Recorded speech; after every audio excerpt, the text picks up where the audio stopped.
ഒരു ഡിന്നർ റോളാണ്. Dinner role എന്ന് പറയാം, അല്ലെങ്കിൽ പാവ് എന്ന് പറയാം, അല്ലെങ്കിൽ സാധാരണ നമ്മൾ ബൺ എന്ന് പറയാം. അങ്ങനെ എന്ത് വേണമെങ്കിലും പേര് നമ്മൾ വിളിക്കാം. ഓക്കെ, അതിന് വേണ്ടിയിട്ടുള്ള ഇൻഗ്രീഡിയൻസ് എന്തൊക്കെയാണെന്ന് നോക്കാം. ഞാനിവിടെ കുറച്ച് കൂടുതൽ ക്വാണ്ടിറ്റി ഉണ്ടാക്കുന്നുണ്ട്. അതുകൊണ്ട് ഏകദേശം 700 to 800 gram മൈദ എടുക്കാം. 300 ml ഒരു വാം മിൽക്കാണിത്. ഒത്തിരി ചൂടാകാൻ പാടില്ല, ഒരു വാം ആയിട്ടുള്ള മിൽക്ക്. പിന്നെ 2 മുട്ട, അത് റൂം ടെമ്പറേച്ചറിലായിരിക്കണം. Yeast 2 teaspoon. ഇത് സോൾട്ട് 2.5 ടീസ്പൂൺ.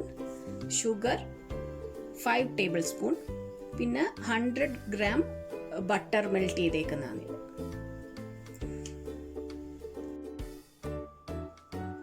ഇനി നമുക്ക് ഇതെങ്ങനെ ഉണ്ടാക്കുന്നത് നോക്കാം. ആദ്യം ഞാൻ ഈ എടുത്തു വെച്ചിരിക്കുന്ന 300 ml വാം മിൽക്ക് ഒരു വലിയ ബൗളിലോട്ട് ഒഴിച്ചു കൊടുക്കുകയാണ്.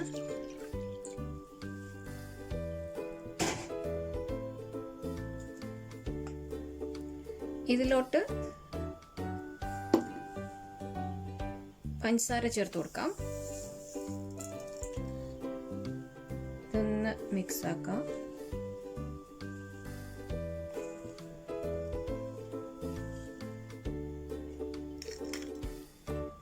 അതിൻ്റെ കൂടെ ഈസ്റ്റ് കൂടെ ചേർത്ത് കൊടുക്കാം. ഇതൊന്ന് ആക്ടിവേറ്റ് ആകാൻ വേണ്ടിയിട്ടാണ്. ഞാൻ ഇൻസ്റ്റൻറ്റ് ഈസ്റ്റാണ് എടുത്തിരിക്കുന്നത്. ഇത് ഡയറക്റ്റ് വേണമെങ്കിൽ നമുക്ക് ഫ്ലോറിലോട്ട് ചേർത്ത് കൊടുക്കാം, കുഴപ്പമില്ല. ഞാൻ ജസ്റ്റ് ഇതൊന്ന് പൊങ്ങി വരാൻ വേണ്ടിയിട്ട് വെയിറ്റ് ചെയ്യാണ്.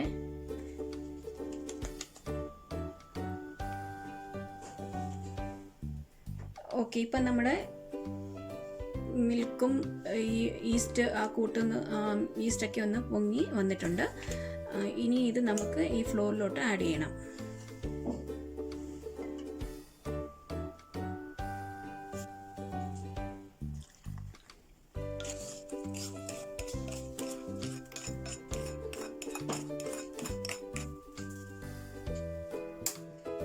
ഇനി നമ്മൾ മുട്ടയും കൂടെ ചേർത്ത് കൊടുക്കാം.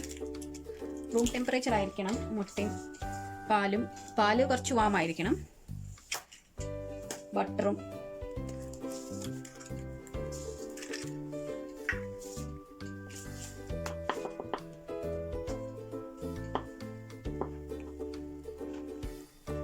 ഉപ്പൂടാണ് ഇട്ട് കൊടുക്കുകയാണ്.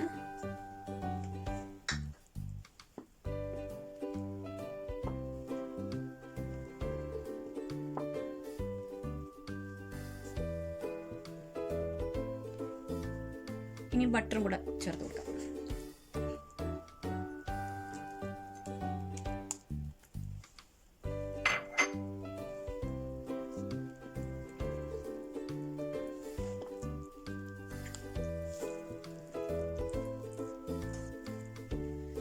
ഇതിപ്പോൾ നന്നായിട്ട് മിക്സ് ചെയ്തെടുക്കണം നന്നായിട്ട്.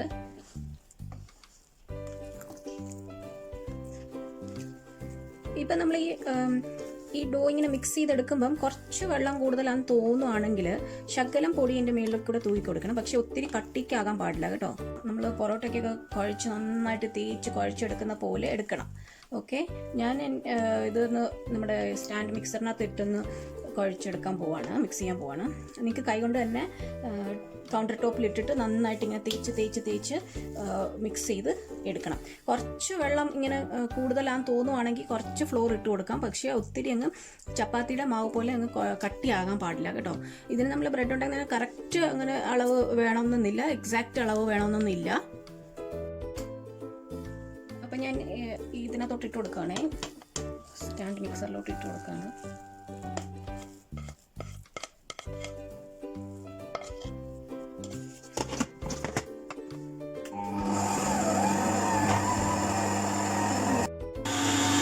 നമ്മൾ ഈ മാവ് ടെസ്റ്റ് ചെയ്യുന്ന എങ്ങനെ ഇത് ശരിക്കും കുഴഞ്ഞു വന്നു എന്ന് അറിയുന്നത് എങ്ങനെയാണെന്ന് വെച്ചാൽ, ഈ മാവ് നമ്മളിങ്ങനെ കയ്യിലെടുത്തിട്ട് ഇങ്ങനെ നോക്കുവാണെങ്കിൽ ഇങ്ങനെ ട്രാൻസ്പെറൻ്റ് ആയിട്ട് വരണം, മുറിയാതെ. പക്ഷെ ഇത് ആയിട്ടില്ല, കുറച്ചുകൂടെ ആകാനുണ്ട്. അതനുസരിച്ച് നന്നായിട്ട് കുഴച്ചെടുക്കണം. ഓക്കെ, അപ്പം ഞാൻ ഒന്നുകൂടെ ഒന്ന് കറക്കി എടുത്തിട്ടുണ്ട്. ഇത് ഇനി നോക്കാം.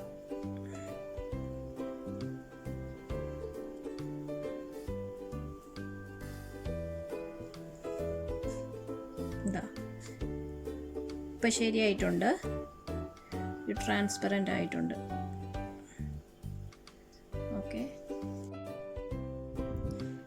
ഇതുകൊണ്ട് നമ്മുടെ മാവ് ഇപ്പോൾ റെഡി ആയിട്ടുണ്ട്. ഡോ നന്നായിട്ട് കുഴച്ചെല്ലാം എടുത്തിട്ടുണ്ട്. നല്ല സോഫ്റ്റ് കണ്ടില്ലേ, ഇങ്ങനെ ഞെക്കുമ്പോൾ തന്നെ അത് പൊങ്ങി തിരിച്ച് വരുന്നുണ്ട്. നല്ല സോഫ്റ്റ് ആയിട്ടുണ്ട്. ഇനി ഇതിനെ നമുക്ക് ഡിവൈഡ് ചെയ്ത് വെക്കണം.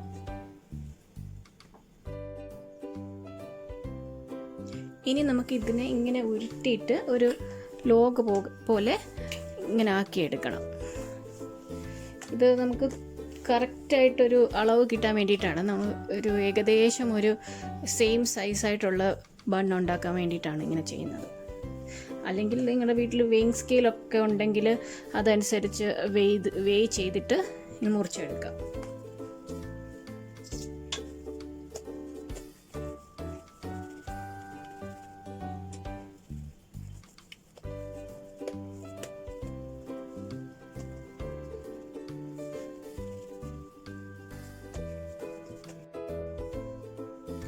ഇനി നമുക്ക് ചെറിയ പീസസ് ആയിട്ട് ഇതുപോലെ മുറിച്ച് വയ്ക്കാം.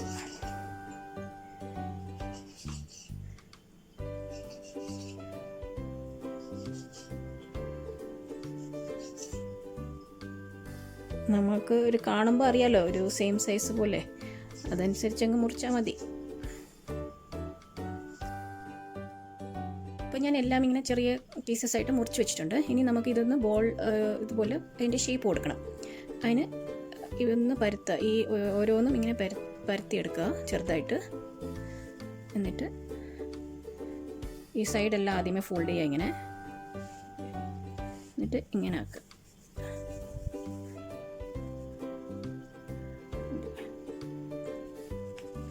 ഫോൾഡ് ചെയ്യുക എല്ലാ സൈഡും.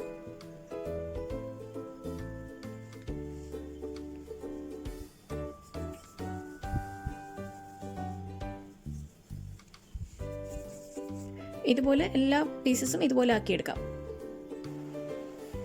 ഇപ്പം ഞാൻ എടുത്ത് വെച്ചിരുന്നതെല്ലാം ഇതുപോലെ ചെറിയ ബോൾസ് ആക്കിയിട്ടുണ്ട്. ഇതിന് നമുക്കൊന്ന് പൊങ്ങാൻ വെക്കണം. ഇത് ഒരു 2 മണിക്കൂറത്തേക്ക് വെക്കണം. അപ്പോൾ ഇത് പൊങ്ങി വരും. അപ്പം ഞാൻ ആ ബേക്കിംഗ് ട്രേയിലോട്ട് ഇത് സെറ്റ് ചെയ്തിട്ട് കാണിക്കാം. ഞാനിപ്പം ഇതെല്ലാം ട്രേയിൽ സെറ്റ് ചെയ്തിട്ടുണ്ട്. കുറച്ച് ഗ്യാപ്പ് വിട്ടാണ് ചെയ്തേക്കുന്നത്. ഇനി അത് പൊങ്ങി വരുമ്പം കുറച്ച് അടുത്തടുത്താവും. ഓക്കെ, അപ്പോൾ ഇനി ഞാനൊരു തുണി കൊണ്ടോ ഈ പ്ലാസ്റ്റിക് ഇതുകൊണ്ടോ എന്തെങ്കിലും കൊണ്ടൊന്ന് അടച്ചു വെച്ചിരുന്നാൽ മതി 2 മണിക്കൂറത്തേക്ക്. അപ്പോൾ ഞാൻ ഇതെല്ലാം കവർ ചെയ്തു. ഏതെങ്കിലും ഒരു വാം പ്ലേസിൽ 2 മണിക്കൂർ കഴിഞ്ഞിട്ട് നമുക്ക് എടുക്കാം. വാം പ്ലേസിൽ വെക്കണം, എന്നിട്ട് എടുക്കാം. ഇപ്പോൾ 2 മണിക്കൂർ കഴിഞ്ഞു. നമ്മുടെ ഈ ബണ്ണിൻ്റെ ഡോ എല്ലാം നല്ലതായിട്ട് പൊങ്ങി വന്നിട്ടുണ്ട്. ഇനി നമുക്കിതിനകത്ത് ഒരു എഗ് വാഷ് കൊടുക്കാം. അതിനായിട്ട് ഒരു മുട്ട എടുത്തിട്ടുണ്ട്. അതിൻ്റെ കൂടെ കുറച്ച് പാൽ ഒഴിച്ച് കൊടുക്കാം. 1 ടേബിൾ സ്പൂൺ ഒഴിച്ചാൽ മതി. എന്നിട്ട് നന്നായിട്ടൊന്ന് മിക്സ് ആക്കാം.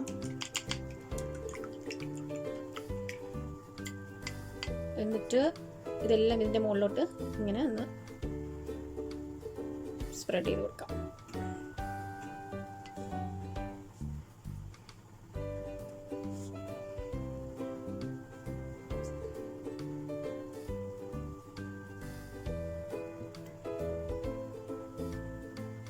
ഇപ്പം ഞാൻ എല്ലാത്തിലും എഗ് വാഷ് ചെയ്തു. ഇനി നമുക്കിത് ഓവനിൽ വെച്ച് ബേക്ക് ചെയ്യണം. ഞാൻ ഒരു 290 ഡിഗ്രി സെൽഷ്യസിൽ ഒരു 20 മിനിറ്റ്സോളം 20 മിനിറ്റ്സ് എടുക്കുമായിരിക്കും. നമുക്കത് നോക്കണം എത്ര ടൈമിങ് എടുക്കുമെന്ന്.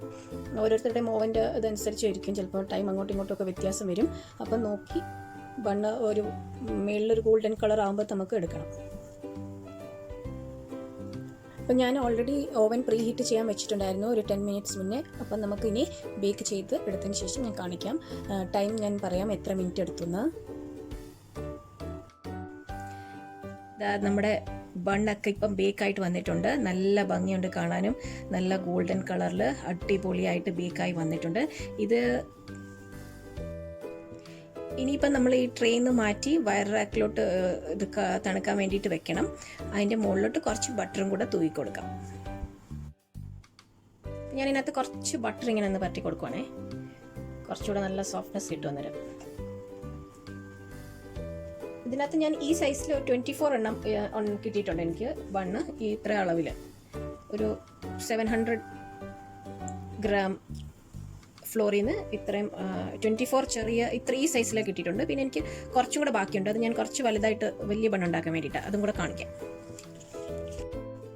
ഞാൻ നമ്മുടെ ബണ്ണെല്ലാം തണുത്തിട്ടുണ്ട്. ഇപ്പം ഞാനൊന്ന് മുറിച്ച് കാണിക്കാം. ഇത് കണ്ടോ, നല്ല സോഫ്റ്റ് കണ്ടില്ലേ, അടിപൊളി ടേസ്റ്റാണ്. ഇതാ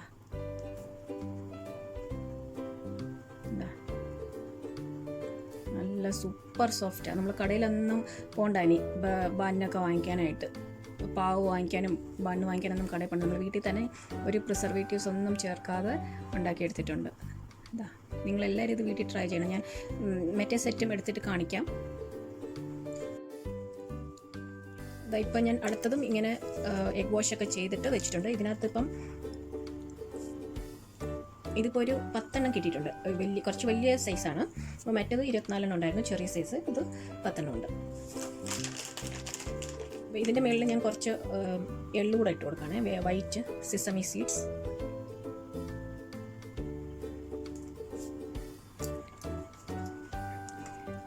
ഇപ്പം ഞാനിത് ഓവനിലോട്ട് വെക്കാൻ പോവാം.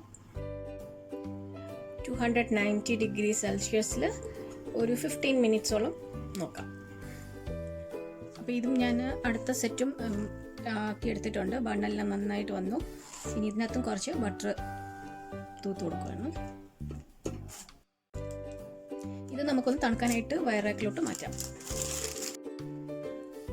ഈ ബണ്ണും കൂടെ ഞാനൊന്ന് മുറിച്ച് കാണിക്കാം. കണ്ടോ എന്ത് സോഫ്റ്റാണ്, നോക്കിക്കേ, നല്ല സോഫ്റ്റാണ്. ഒന്ന് മുറിച്ച് കാണിക്കാൻ പോകാം. ഉണ്ടോ, അടിപൊളി പഞ്ഞി പോലെ ഇരിക്കുന്നു. ഇതുപോലെ അപ്പം ഈ ബേക്കറിയിലെ ഐറ്റംസ് ഒക്കെ നമുക്ക് വീട്ടിൽ തന്നെ ഉണ്ടാക്കിയെടുക്കാം. ഈ റെസിപ്പി നിങ്ങൾക്ക് നന്നായിട്ട് ഇഷ്ടപ്പെട്ട് കാണുമെന്ന് എനിക്ക് ഉറപ്പാണ്. ഞങ്ങളുടെ ചാനൽ സബ്സ്ക്രൈബ് ചെയ്യാൻ മറക്കല്ലേ. അതുപോലെ നിങ്ങളുടെ വിലയേറിയ അഭിപ്രായങ്ങൾ അറിയിക്കാം. താങ്ക്